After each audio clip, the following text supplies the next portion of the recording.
Bienvenidos todos y todas a nuestro programa En la Balanza. Hoy contamos con una invitada muy especial para hacer algunas reflexiones sobre diferentes temas. Tenemos con nosotros a la doctora Ana Cristina Bracho, poeta, jurista, que hoy nos acompaña. Y yo quiero hacer una referencia para quienes conocen un poco menos la vida literaria de Ana Cristina. Quiero hacer mención a algunas de sus obras más destacadas que además le han hecho merecedora de varios premios nacionales de literatura. Entre ellos, Versos Incómodos del 2013, una de las obras que da inicio a tu vida pública como poeta. Háblanos un poco de esa experiencia, de esta producción poética y también de esta producción de reflexiones, porque cuando tú reflejaste la batalla de los puentes en tus libros, no es poesía, es realidad cruda, reflejar lo que ha vivido la Venezuela, que ha tenido que resistir a múltiples agresiones.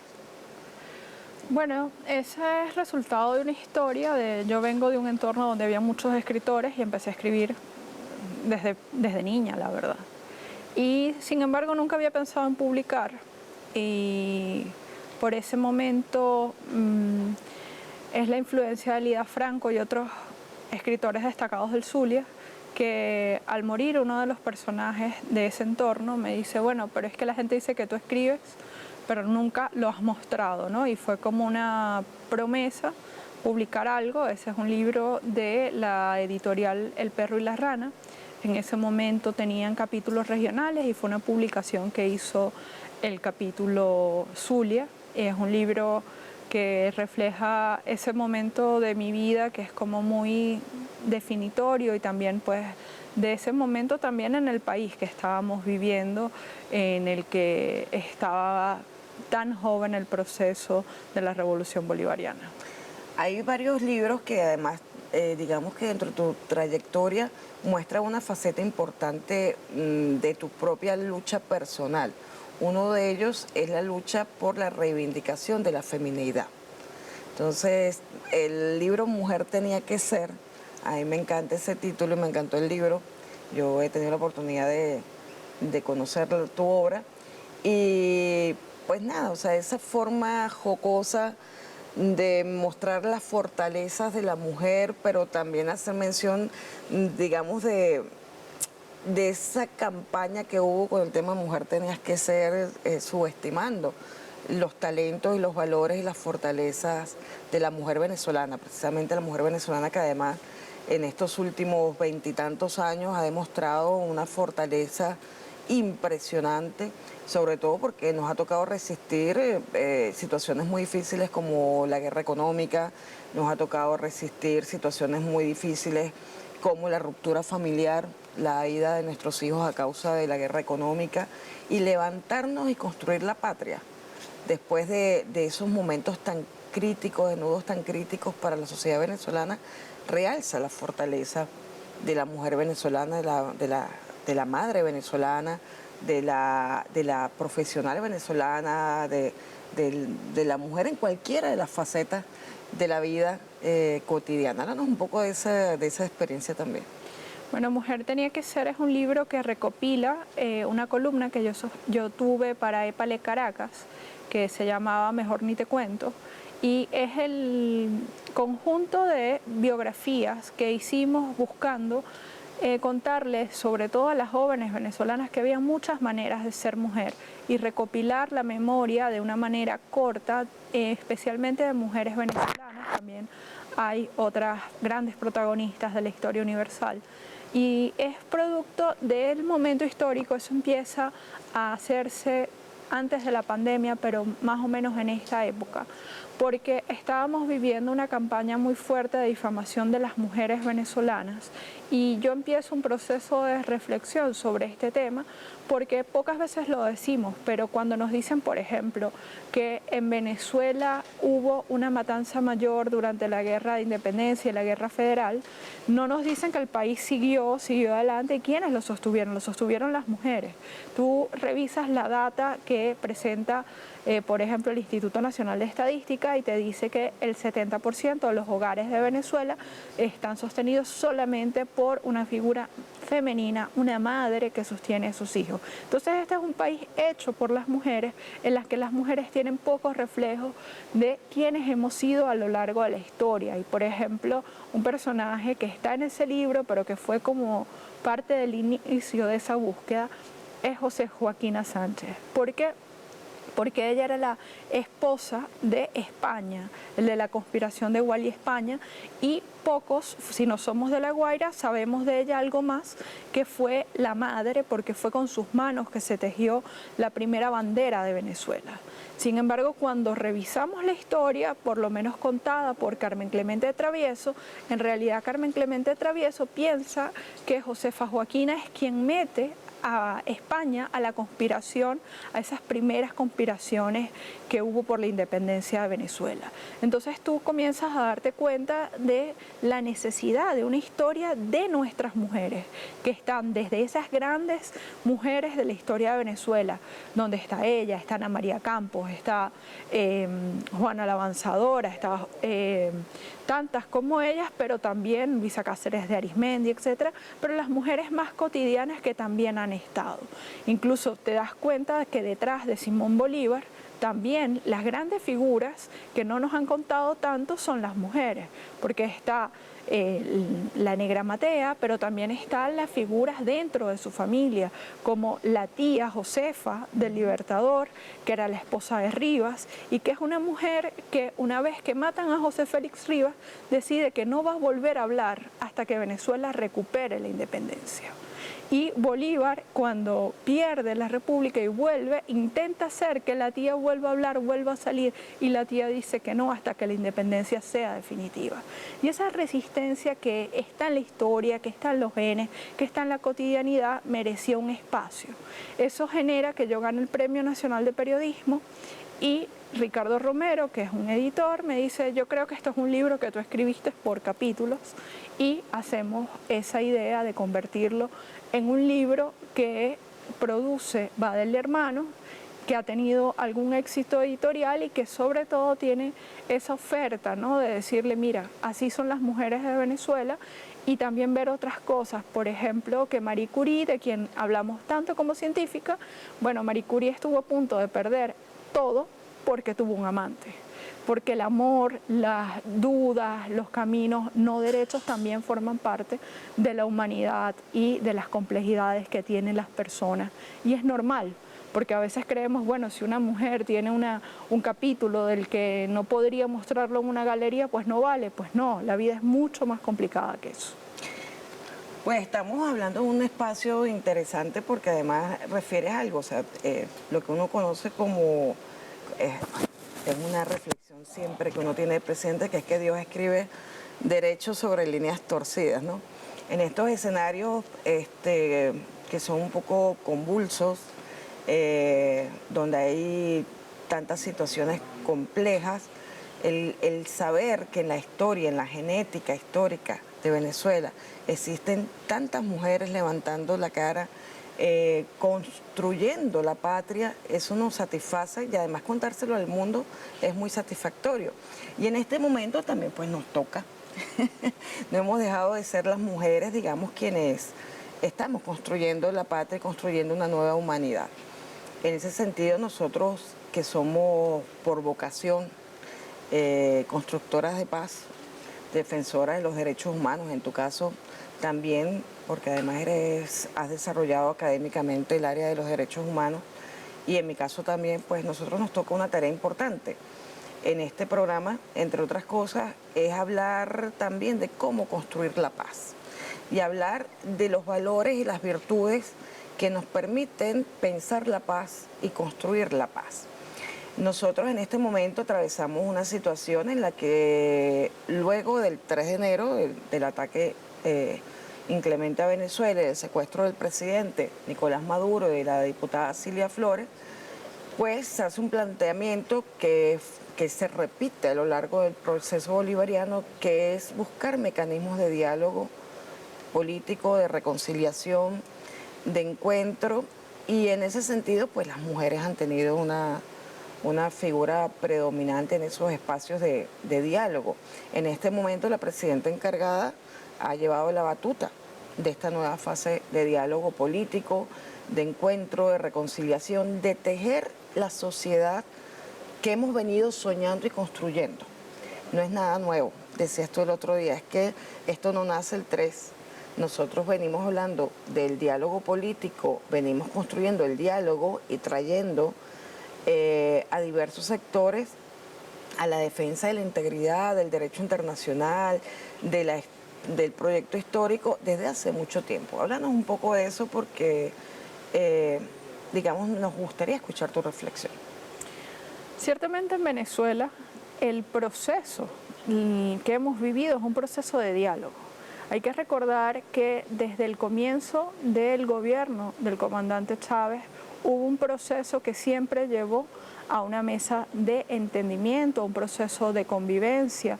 Vemos que algunas de las herramientas que involucran encuentros entre los sectores, ya hablemos de sectores productivos, de mujeres, etcétera, se ha combinado también con herramientas jurídicas en las que han habido puntos de negociación tanto nacionales como con algunos factores externos, y también vemos un gran proceso a la construcción de paz, porque la construcción de paz es un elemento complicado, es un elemento en el que tenemos que sentarnos a entender qué es la paz.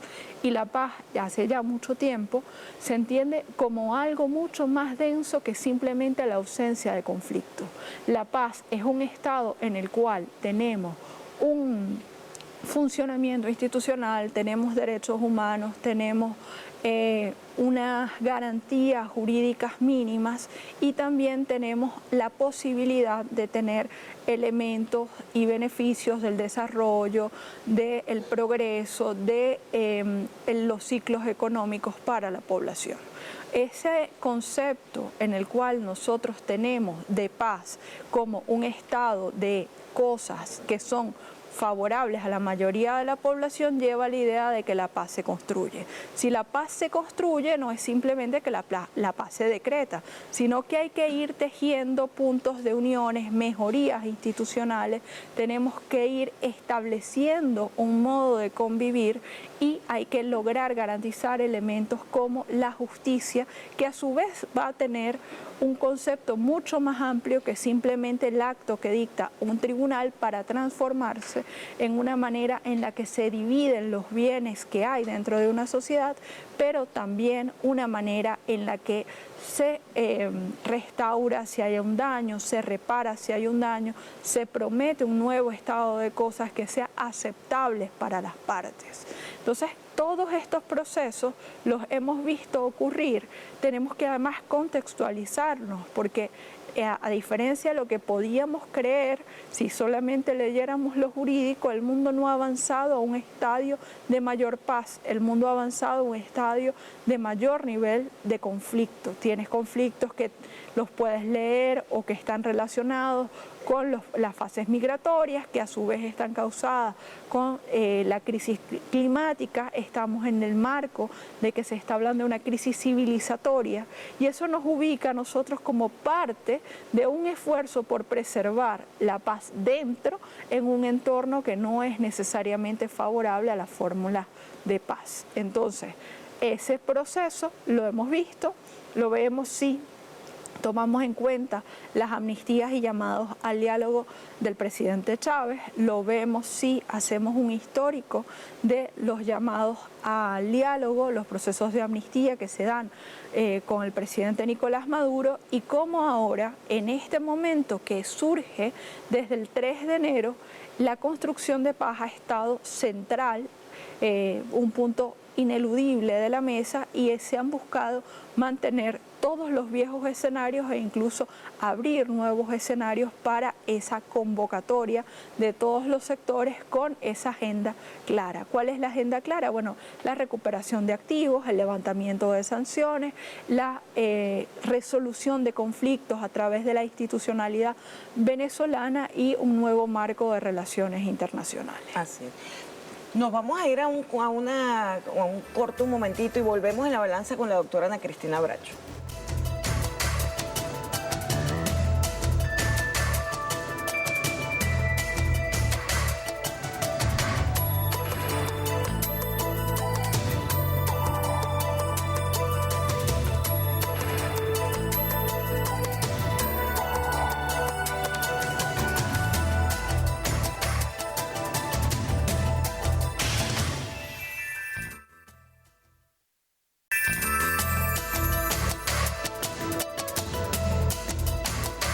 Continuamos en La Balanza entrevistando a la doctora Ana Cristina Bracho, jurista, poeta.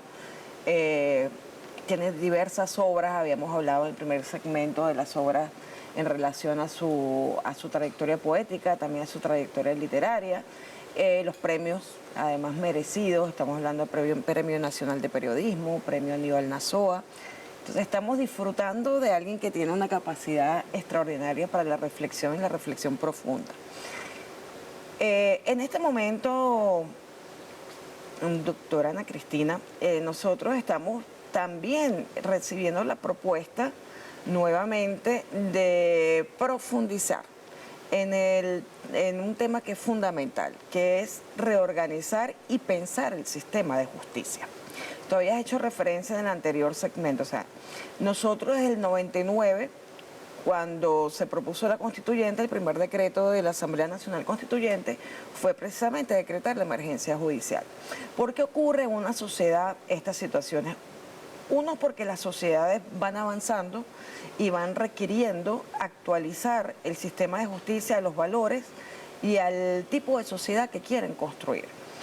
El otro punto es que si es la justicia, la virtud, que corrige las desigualdades que se van generando por los vicios, que se generan precisamente porque las otras virtudes están fallando, la justicia debe reajustarse cada cierto tiempo para que responda a esa función social que tiene la justicia, que es corregir las desigualdades que se generan en la sociedad.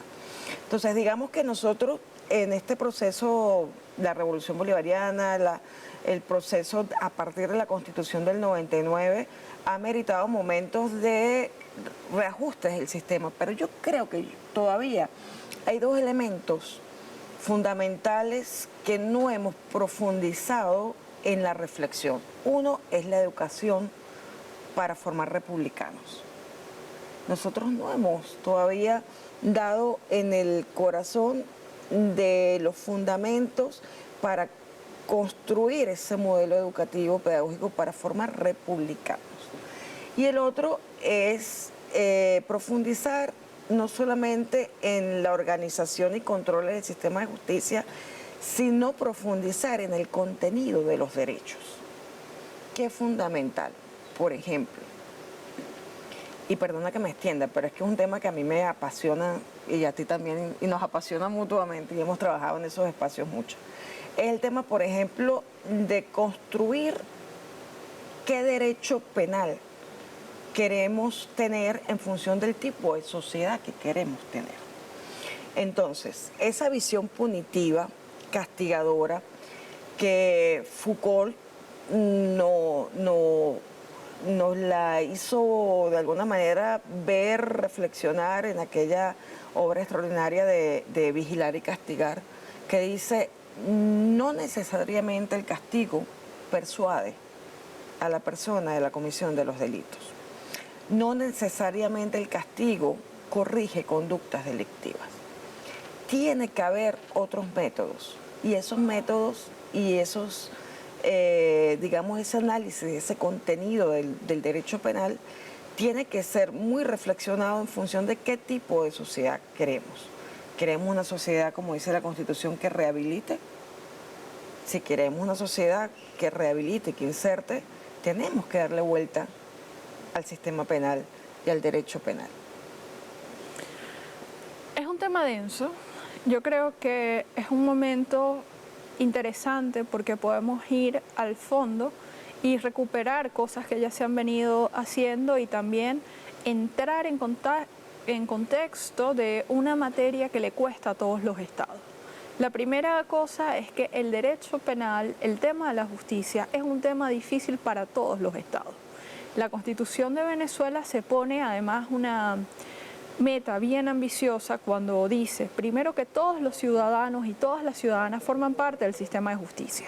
Eso hace que el debate de la justicia no es un asunto de, bueno, que vayan los jueces o que vayan los fiscales, sino que es un asunto que nos involucra a todos y nos involucra a todas. Dentro del planteamiento de nuestro Estado, además el Estado se transforma en un Estado de justicia y a su vez la justicia en la mayor parte de sus apariciones en la Constitución es una justicia social. Eso como meta, esa meta que nos trazamos hace ya más de 20 años. Cuando vemos la Constitución y vemos la exposición de motivos, nos damos cuenta que la reforma profunda del sistema de justicia es una de las exigencias que llevan al momento constituyente.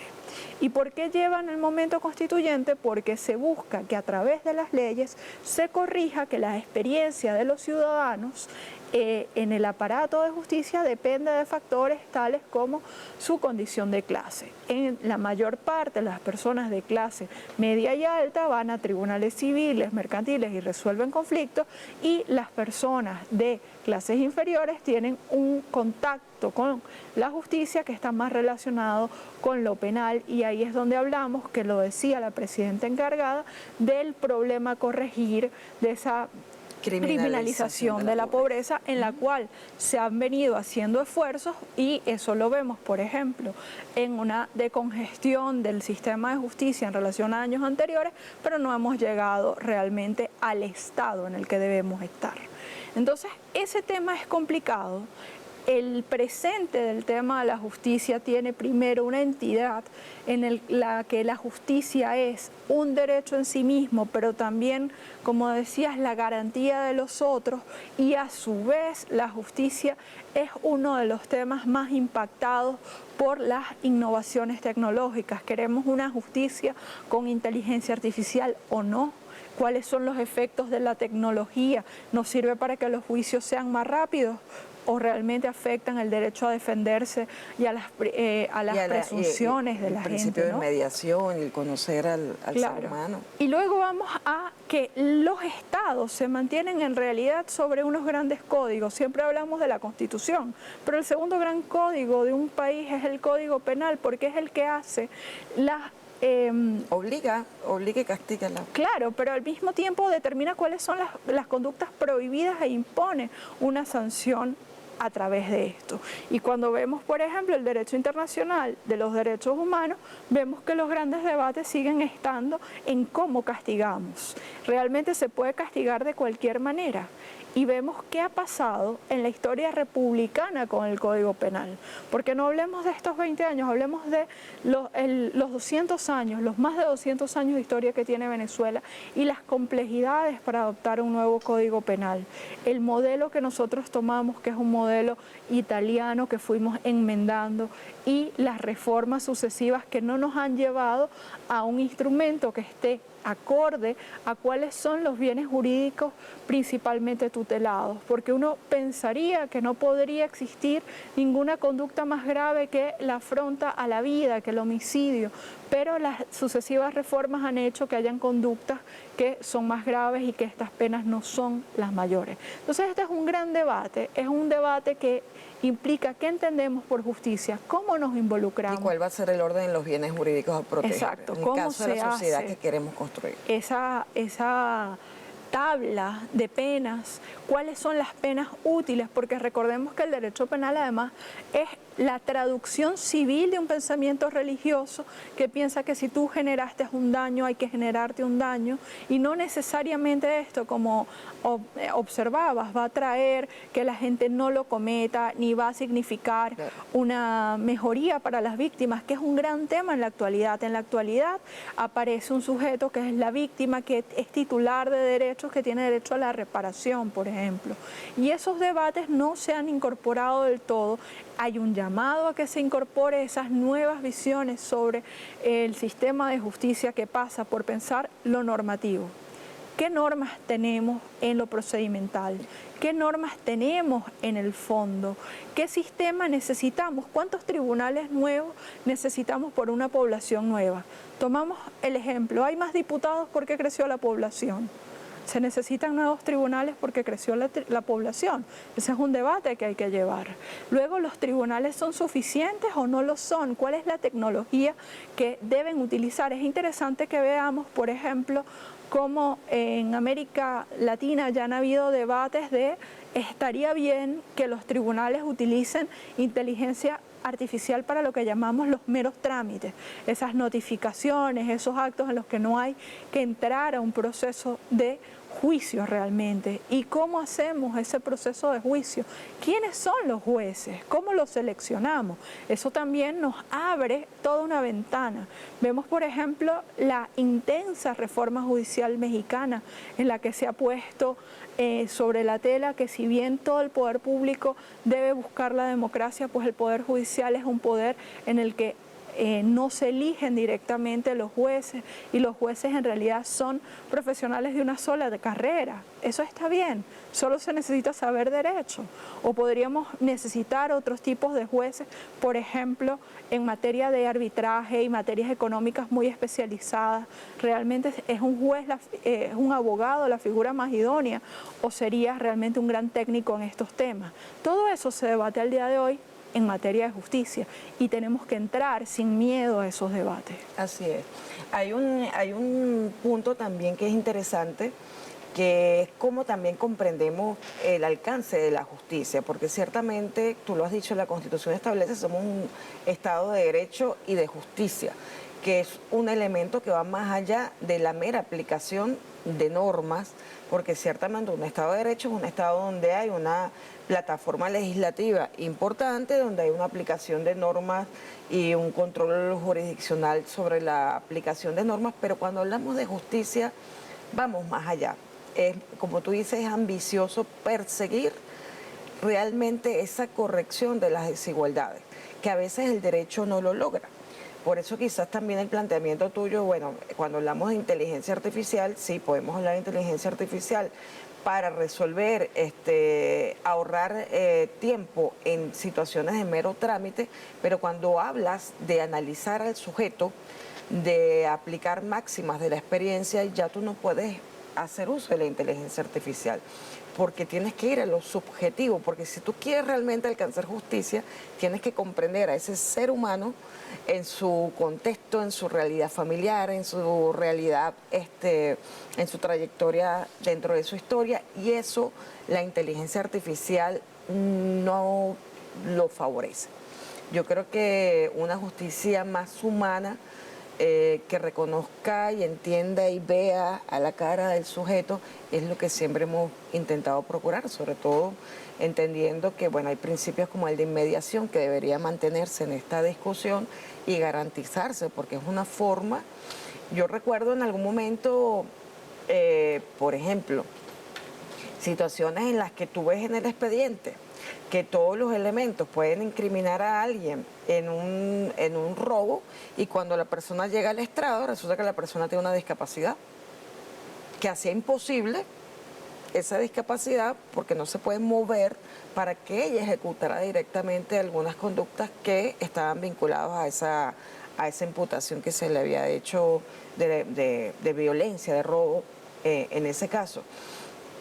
Digo esto porque en algún momento alguien me comentó, bueno, y en ese momento cuando la juez vio, en ese momento de encuentro con el sujeto imputado, que ciertamente la persona estaba privada de libertad y llega allí en unas condiciones de discapacidad que hacen imposible que ella cometiera esa conducta que relataron en todo el expediente. Imagínate lo importante que el juez tenga de frente a la persona, porque si solamente veía el expediente, esa persona iba a ser condenada por esos hechos que se le imputaron, porque el elemento principal, que era su imposibilidad de movimiento, nunca estuvo en el expediente. Sí, es así. De hecho, los estudios, por ejemplo, en Reino Unido se hizo uno que demuestra que el pronóstico de condena es mayor en las audiencias que se hacen de vía telemática que en relación a aquellas que se hacen presencialmente con un juez.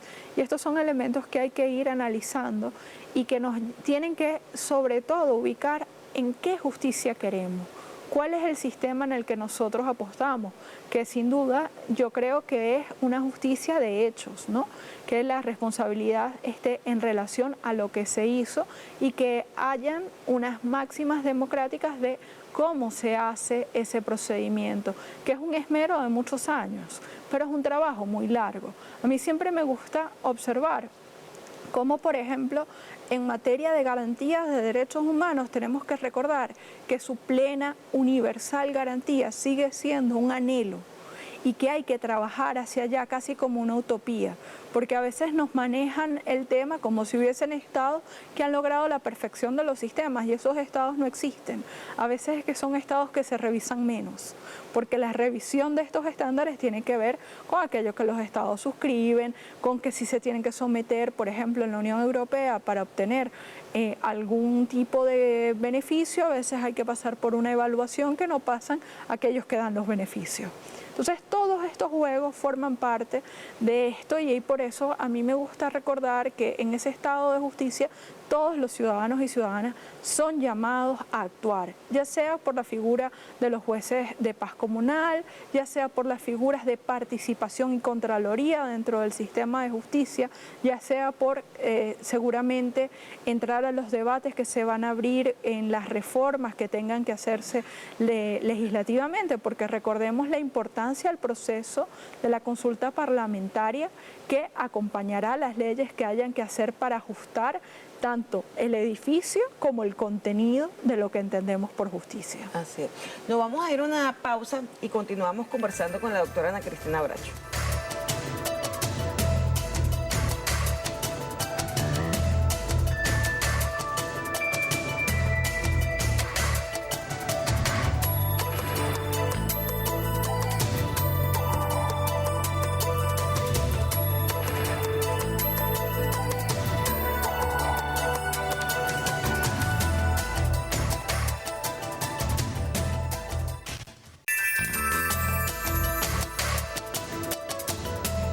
Continuamos en La Balanza conversando con la jurista y poeta Ana Cristina Bracho. Estamos hablando, hemos tratado de reflexionar sobre elementos que tienen que estar en el debate del nuevo modelo civilizatorio. Nosotros estamos en una situación a nivel internacional muy complicada en la que hay una paradoja que resolver, y es la paradoja que existe entre el uso o amenaza del uso de la fuerza y el derecho. Y digamos, esa paradoja debe resolverse en el sentido que debe imponerse la convivencia a través de normas claras que garanticen la paz y la seguridad internacional. También en lo interno esta paradoja tiene que resolverse definitivamente. El hecho del llamado a trabajar desde el diálogo, la política con el máximo nivel, significa máximo nivel de profundidad en los grandes temas sociales. Esta paradoja también se resuelve en el sentido de entender que la violencia es contraria al derecho, por tanto es castigable, obviamente, y no puede permitirse ese mecanismo ni llamársele un mecanismo político. O sea, la violencia es contraria a la política, la violencia es contraria al derecho, la violencia es contraria a la paz, la violencia es contraria a la justicia. O sea, nosotros estamos en este camino de reflexionar profundamente sobre estos elementos para construir esta nueva sociedad que queremos, no solamente en Venezuela, sino las sociedades del mundo basadas en principios de igualdad, autodeterminación, respeto, fraternidad, etc. Y nosotros también en este debate, Ana, tenemos que tratar de hacer nuestras propias reflexiones. Yo a veces escucho, por ejemplo, que se habla del concepto de estado de bienestar, ¿no? Digamos que asimilándolo a ese concepto bolivariano de la suprema felicidad. Y el concepto de estado de bienestar está más ligado al constitucionalismo posguerra, post Segunda Guerra Mundial, que tiene que ver con la justicia redistributiva, que es una visión liberal de la justicia, pero no profundiza en lo que debe ser realmente la justicia, sino que solamente se limita a un estado en el que apenas el Estado regula la actividad del capital, la actividad de lo privado, y luego se encarga de redistribuir las riquezas en servicios. Pero nosotros tenemos que ir más allá en esa concepción de la justicia. No es solo el estado de bienestar, que a veces se dice y no se conoce dónde viene ese concepto. Hay que romper un poco con ese concepto para ir a un estado de justicia, que va más allá del estado de bienestar, que tiene que ver con la participación protagónica que no ocurre en el estado de bienestar. En el estado de bienestar lo único que hay es una redistribución de servicios y elecciones periódicas, pero para cargos de elección popular. Pero la participación protagónica es un elemento que garantiza la justicia y va más allá del estado de bienestar.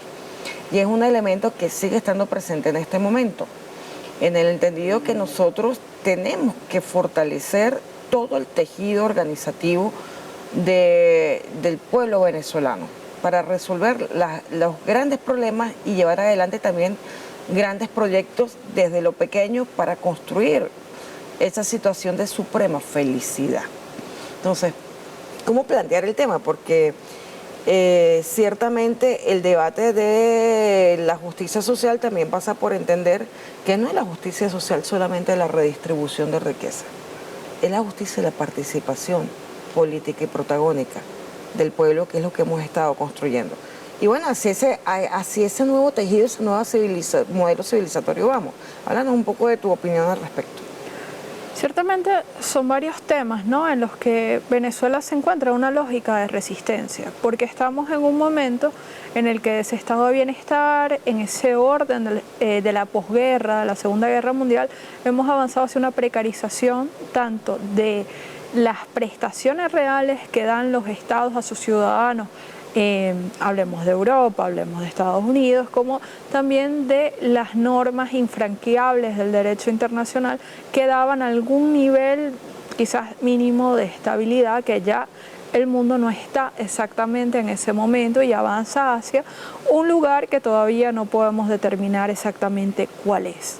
Eso hace que, en primer lugar, nosotros tenemos que entender que los conceptos jurídicos sobre los cuales nosotros queremos construir, mantener nuestra república, tienen que pensarse al detalle, porque si no ocurre algo que Duncan Kennedy, que es un profesor de Harvard, lo plantea muy claramente. Dice, bueno, a veces tú tienes un concepto que tiene una historia propia que se inserta dentro de un sistema jurídico y la gente pues no entiende muy bien de qué va y no cumple ni la función original ni una función propia dentro de ese sistema en el que se mete. ¿Por qué digo esto? Porque cuando planteabas, por ejemplo, el tema de la violencia y la justicia, yo pienso nosotros tenemos una génesis jurídica. Nuestra génesis jurídica, que la podemos leer, por ejemplo, en el armisticio de Trujillo, en el que plantea la prohibición de romper la dignidad incluso del adversario, que plantea que deben haber mecanismos que eviten los daños innecesarios. Esa es una base de nuestro sistema jurídico. En nuestro sistema jurídico hay una concepción que incluso es religiosa, hay una concepción histórica y necesariamente hay una visión a futuro de hacia dónde debe ir ese sistema. Nuestra visión de cuál es el concepto de justicia tiene que adaptarse a nuestra sociedad, en la que además, como veíamos, esas categorías están en crisis, pero también nosotros hemos madurado. O sea, nosotros no tenemos los mismos elementos del debate de la justicia en el presente que lo que pudo haber 20 años atrás. Y ciertamente nosotros tenemos que del estado de bienestar se avanzó al estado social, pero también hubo un salto con nuestra propia constitución, que es ese salto al nuevo constitucionalismo en el que el sujeto deja de ser simplemente un destinatario y pasa a ser un protagonista y puede incluso en su comunidad determinar cuál es la distribución de los bienes y riquezas y del bienestar que requiere. Y eso forma parte de lo que necesitamos ver en el nuevo concepto de justicia. La noción de la justicia dentro de nuestra Constitución fue objeto de una complejización, por ejemplo, cuando ya en el 2010 empezamos a hablar del poder popular, que es lo que llega a esos escenarios de la consulta, que son prácticas de democracia directa, porque realmente la justicia no es un concepto diferente ni aislado de la democracia, porque no hay democracia sin justicia y no hay justicia sin democracia. Claro. Eso forma parte de por qué en un momento en el que estamos en una bisagra histórica, como en el que estamos ahorita, llegamos a los puntos centrales de nuestra república. Replantearnos todos para salvar lo fundamental. ¿Qué es lo fundamental? Salvar la república, salvar la bandera, salvar la paz en un contexto en el que el mundo se llena de conflictos armados abiertos. Entonces, esos debates yo creo que están en un momento estelar de qué es lo que vamos a construir sobre la base de lo que ya hemos hecho y el análisis de las fallas que se han cometido. Yo creo que es un momento realmente muy interesante en el que tú ves a los actores más importantes del país decir, bueno, necesitamos ir a una nueva manera de relacionarnos, a una nueva manera de actuar, y eso pasa por ese debate filosófico de qué entendemos por la justicia, cómo logramos una justicia que ciertamente es importante, un esquema de redistribución, pero también de protagonismo, pero también necesitamos un esquema de recuperación de los daños causados, por ejemplo, por un proceso de más de una década sometidos a sanciones, porque hay que recordar que los derechos requieren recursos. Y si tú le quitas a un Estado el acceso a los recursos, le quitas a los ciudadanos el acceso a los derechos, y hay que trabajar para la plenitud de los derechos, para la vigencia de la justicia al nivel más alto del Estado, porque al final eso es lo que ordena la Constitución. Precisamente, ya el último punto para cerrar, se nos hace corto el tiempo. Tú lo mencionas, o sea, el tema también de concebir qué es la democracia. Democracia no es solamente elecciones periódicas, que es, como no, una garantía de, por lo menos, de la estabilidad democrática, que eso es la periodicidad de ese nivel de toma de decisiones en cuanto a elecciones de cargo popular. Pero la democracia va más allá de elecciones periódicas.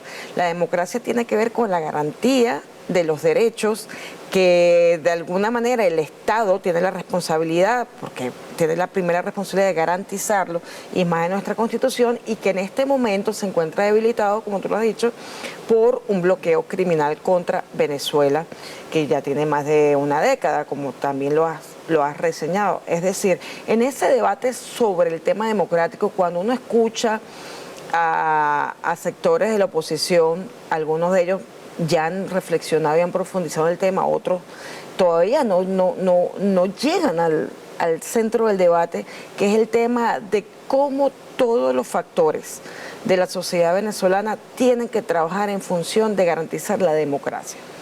Ya no estamos hablando solamente de elecciones, estamos hablando de cómo generar las condiciones para que esos derechos sean viables. Es decir, el derecho a la vivienda, el derecho a la salud, el derecho a la educación, es una expresión democrática, es una forma en que la democracia se expresa, en garantizar los derechos.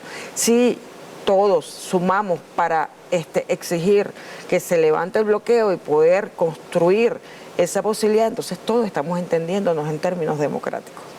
Mientras siga habiendo quien no empuje hacia ese lado, entonces pues tendremos debilidades en cuanto a la efectividad democrática. Y eso es un tema que también hay que debatirlo en profundidad, en ese llamado a discutir la política, como han dicho, con P mayúscula, implica estos elementos filosóficos del contenido de los derechos, del alcance de los derechos, de las expresiones fidedignas de la soberanía, del encuentro real entre todos los sectores y, cómo no, principalmente, cómo entre todos reconocer derechos fundamentales a la existencia. El derecho a la existencia del Estado, que es la autodeterminación, es un elemento fundamental. Entonces, ¿qué otro aporte podemos dar en ese sentido para el debate? Yo creo que todo lo que se hace en estas horas tiene que reconocer la vocación de paz del pueblo venezolano, ¿no? Porque el pueblo venezolano está muy claro de su dignidad y está muy claro de la búsqueda de cualquier alternativa que no sea un enfrentamiento letal dentro de nuestro país, y eso es un hecho que realmente no hemos mesurado, como durante todos estos años por ejemplo, los procesos de desestabilización no lograron un enfrentamiento, y esa es la vocación, esa es la resistencia, esa es la vocación que deben honrarse en todos estos debates y en todas estas medidas que tienen que permitir pues realmente que alcancemos un momento de mayor estabilidad, de mayor bienestar, de mayor unión y de mayor, yo creo que en definitiva, cumplimiento a la meta histórica, porque la meta histórica está trazada desde el proyecto de Simón Bolívar. Claro. Si no fuera así, el Libertador no hubiese dicho cómo se tratan los adversarios y no hubiese dicho qué había que hacer con la justicia y no hubiese dicho de por qué esa era la virtud fundamental. Entonces todos estos debates se pueden hacer en clave histórica venezolana, que tenemos muchísimo que aportar. Así es. Nosotros entonces ya estamos por despedirnos ciertamente. Te agradecemos, Ana Cristina, este espacio. Siempre en La Balanza pues tratamos de llevar una reflexión, acercarnos a la verdad. Ciertamente pues en estas situaciones que vive la humanidad pues la procesión va por dentro y nosotros tratamos de sumar siempre a esta gran batalla de construir el proyecto histórico, a esta gran batalla de garantizar la paz para nuestro país, nuestra región y cómo no dar la batalla por la verdad. Entonces, en función de ese debate por la verdad, estamos aquí conversando y reflexionando y bueno, nada, esperando en Dios que conceda siempre la victoria a los justos sobre los arrogantes. Nos despedimos, gracias por habernos acompañado, gracias a ustedes por habernos acompañado en este programa de hoy.